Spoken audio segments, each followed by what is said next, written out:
Guys, for today's video guys is ito'y para sa inyo sa may mga ka-LDR dyan. Okay, nakagaya ko. Okay, 5 bagay ang dapat nating malaman. Number 1 is huwag ninyong papatayan ang inyong ka-LDR or jowa or asawa or boyfriend, girlfriend or whatsoever. Kasi pag pinatayan nyo ng cellphone yan guys, mag-iisip yan ng hindi maganda. Okay guys, base ito lahat. Ang aking sasabihin ay base lahat ito sa aking experience lang mang. Okay guys, nag-aaway kayo, papatayan mo ng cellphone, hindi nyo maaayos ang gusot. Kailangan mahinahon yung aayusin ang inyong gusot. Huwag ninyong papatayin ang cellphone. Number 2, huwag mag-i-entertain ng iba. Hindi porket busy ang kabila, busy ang inyong partner, busy ang inyong jowa or so whatever dyan.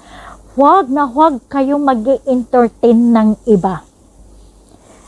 Para sa inyo din ito guys, no?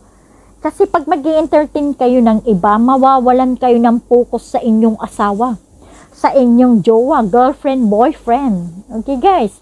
Ang number 3, bigyan nyo ng panahon, time, ang inyong mga mahal sa buhay, ang inyong mga ka-LDR.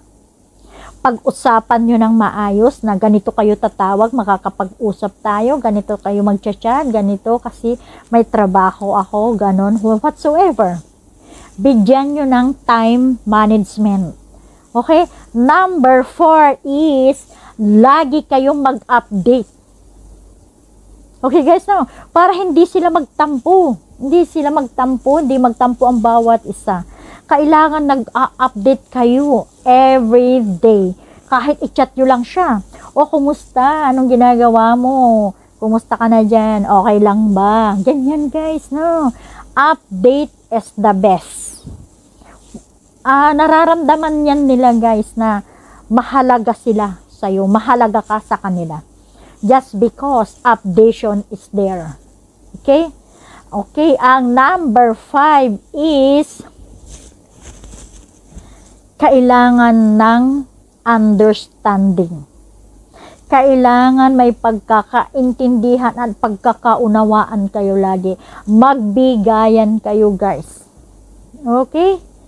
Ito lang po ang aking masasabi base sa aking experience. So, ay dadagdag ko lang to guys, no? Kung mayroon kayong understanding, mayroon din kayong trust. Kailangan may trust kayo sa bawat isa. Okay guys, now? Okay, hanggang dito lamang po ang aking video. Sana ay nagustuhan nyo guys, no? Salamat, thank you very much.